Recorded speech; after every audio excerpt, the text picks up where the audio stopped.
आज मैं supreme court के माननीय मुख्य न्यायाधीश जी के उस बयान का मैं समर्थन करता हूँ जिन्होंने 2 दिन 4 दिन पहले इसी महीना में 2-3 समारोह में बोले जो बड़े राजघराने बड़े कंपनी का मामला आगे चला जाता है, छोटे कारोबारी का मामला न्यायालय में भी पीछे चला जाता है। उन्होंने उद्गार व्यक्त किए, ये गलत है। यह बात मैं पहले से ही कह रहा हूँ, जो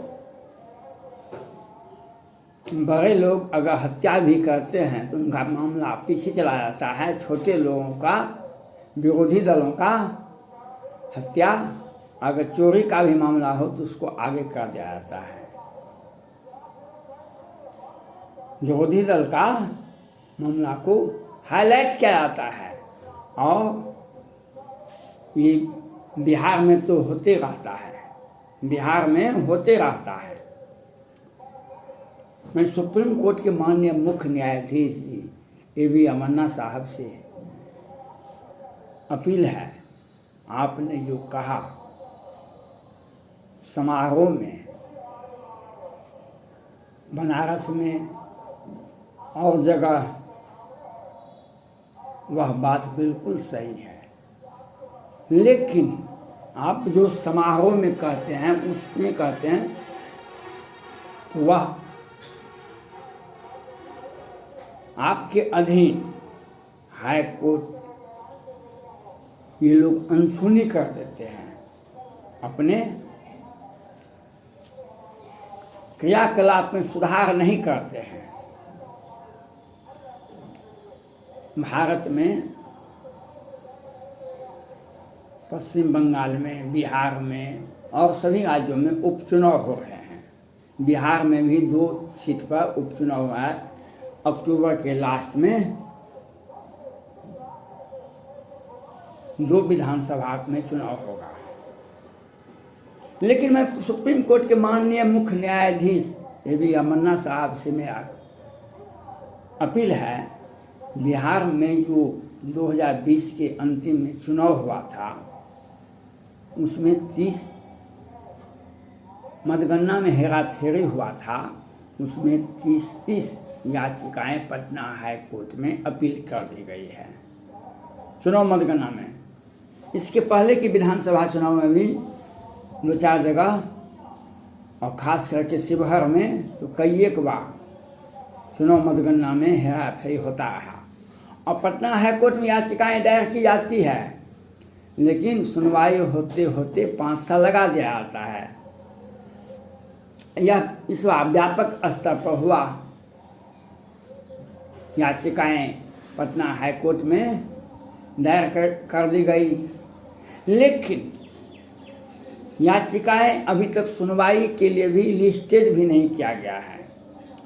जबकि माननीय प्रधानमंत्री नरेंद्र मोदी जी और सुप्रीम कोर्ट के माननीय मुख्य न्यायाधीश के सौजन्य से सुप्रीम कोर्ट में भी एक साथ 9 न्यायाधीश नियुक्त किए गए।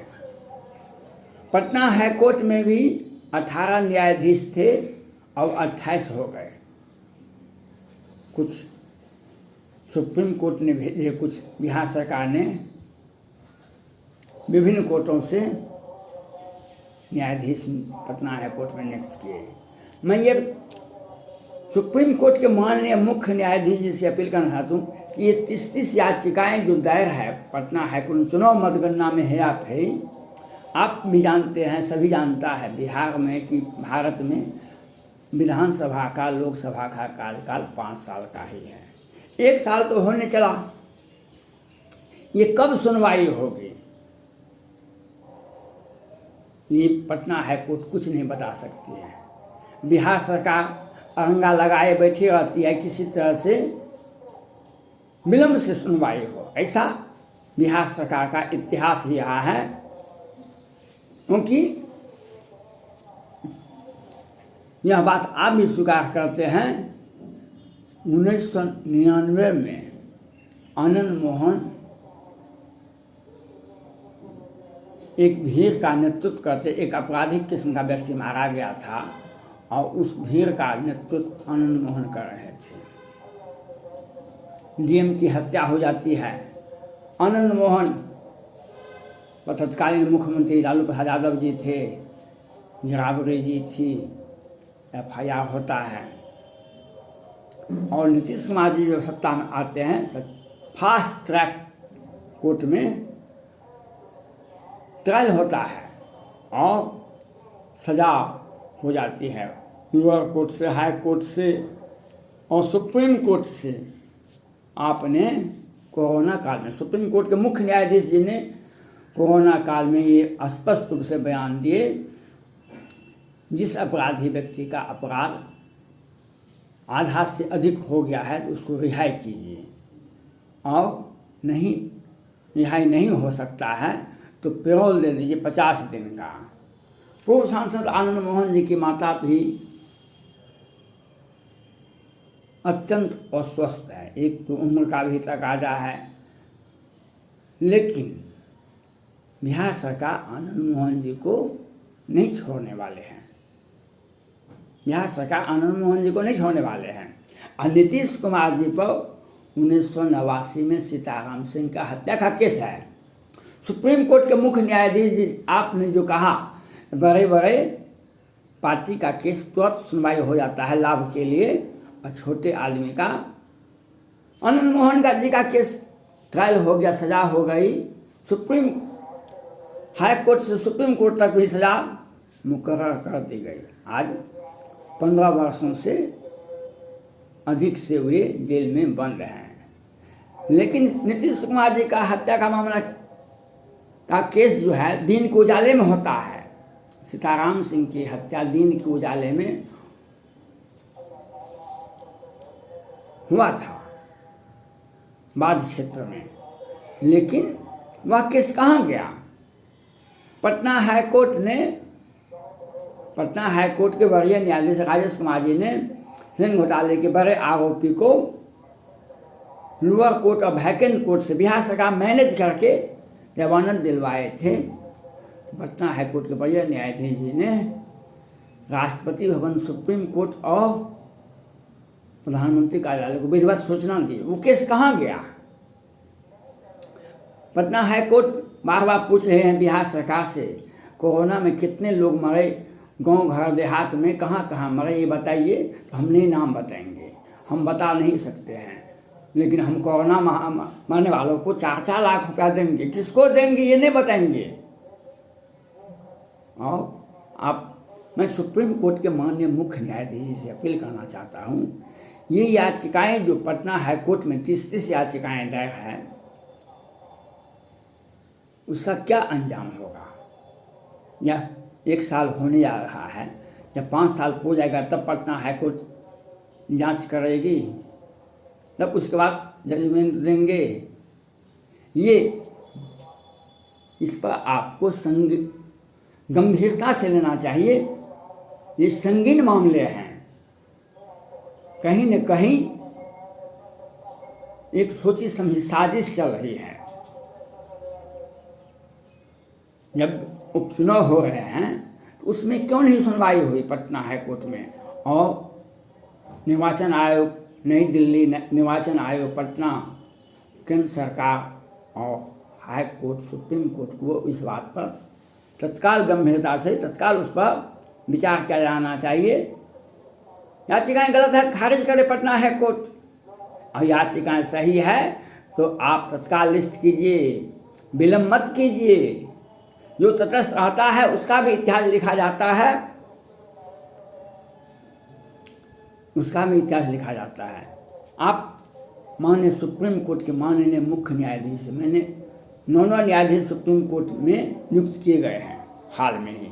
मैंने तो यहाँ तक कहा कि बिहार में सुप्रीम कोर्ट के 3 न्यायाधीश का एक खंडपीठ बनाइए जो बिहार के हत्या, बिहार पटना हाई कोर्ट का ऑडिट करे लोअर कोर्ट में और जिला में सैकड़ों हजारों केस लंबित पड़े हैं और जो जदयू से और राज्य सरकार से संबंधित हैं, विधायक हैं, सांसद हैं, अपराधी हैं, वो सारे केस किनारे लगे हुए हैं। और झूठे मामले जैसे शराब में 10-10 आदमियों को लोअर कोर्ट ने फांसी की सजा दे दी और 10, 20, 25 को आजीवन कारावास। लेकिन हत्या का मामला छुपा के रखा गया है, अपहरण का मामला छुपा के रखा गया है, मैनेज कर दिया गया है लोअर कोर्ट से। यह बिहार सरकार की सोची समझी साजिश है। इतिहास बदनाम होगा। आप सोशल मीडिया से जुड़े हुए हैं, आप अपनी बात को रखते हैं, लेकिन बिहार के सरकार और पटना हाई कोर्ट आपने माननीय सुप्रीम कोर्ट से मेरा अपील है, आपने धनबाद के एडीजे आनंद साहब का हत्या होता है, एक टेम्पो चालक साजिश करके उनको ठोकर दे करके मार देते हैं, आपने जांच करवाया, सीबीआई ने कह दिया कि यह हत्या है, ये एक्सीडेंट नहीं है, ये हत्या है और हम अपराधी तक तत्काल पहुंच जाएंगे। लेकिन सुप्रीम कोर्ट के माननीय मुख्य न्यायाधीश रमन्ना साहब से मेरा अपील है, मधुबनी के बेनीपट्टी ब्लॉक में मोहम्मदपुर में 5-5 सैनिक की हत्या होती है। कुछ सैनिक पहले से रिटायर किए सेना से और कुछ व्यक्ति सेना में वर्तमान समय में थे। दिन के उजाले में 12 बजे से 3 बजे हत्या होती है। बिहार के मीडिया में कहीं भी एक सप्ताह तक नहीं छपता है और सभी अपराधी गिरफ्तार भी नहीं होते हैं। ये साजिश रचने वाले गृह मंत्री, बिहार के मुख्यमंत्री ही गृह मंत्री हैं।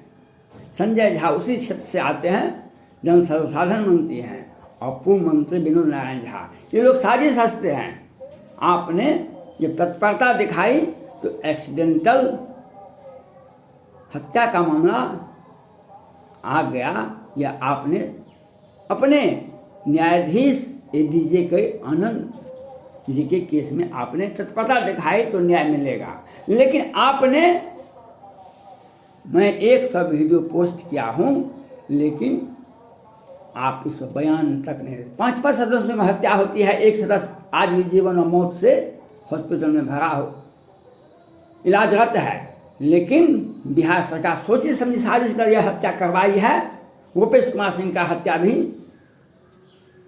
होता है, नारायण सिंह का भाई का भी हत्या होता है, मोकामा में एक इंजीनियर की भी हत्या होती है। लेकिन सारे केस बिहार सरकार दबा के मैनेज हो जाता है। सुप्रीम कोर्ट के माननीय तत्कालीन मुख्य न्यायाधीश पटना आए हुए थे। 3 भाई की हत्या हुई थी पुलिस के काउंटर से दिन के उजाले में, और पुलिस को खरोंच नहीं। पुलिस ने कहा कि यहाँ गया था वो आत्मसमर्पण करने के लिए, और पुलिस ने गोली मार दी थी और मामला जस का तस। ये बिहार में सत्ता में बैठे हुए व्यक्ति अपराध ही नहीं करते हैं, अपराधी तत्व को भी बचाते हैं, हत्या का मामला को भी छुपा के रख देते हैं। और घोटाला होता है। और आप भी माननीय सुप्रीम कोर्ट के माननीय मुख्य, आपने एडीजे आनंद साहब का हत्या का केस को सुलझाने में जो अपनी तत्परता दिखाई, उतना भी अगर आप कर देते तो सैनिक परिवार का हत्या का मामला में जो साजिश रच रहे हैं, सुप्रीम कोर्ट के मुख्य न्यायाधीश की अध्यक्षता में सीबीआई जांच होनी चाहिए। बिहार के मोहम्मदपुर की घटना में बिहार सरकार के साजिशन ये हत्या हुई है, दिन को उजाले में 12 बजे से 3 बजे होली के शुभ अवसर पर। लेकिन आप इस पर बयान तक नहीं देते हैं, बयान तक भी नहीं देते हैं। चरण रज चाहती कृपा करो रघुबीर। अहिल्या ने यह बात अहिल्या के सामने रखा गया था विश्वामित्र जी ने। धन्यवाद।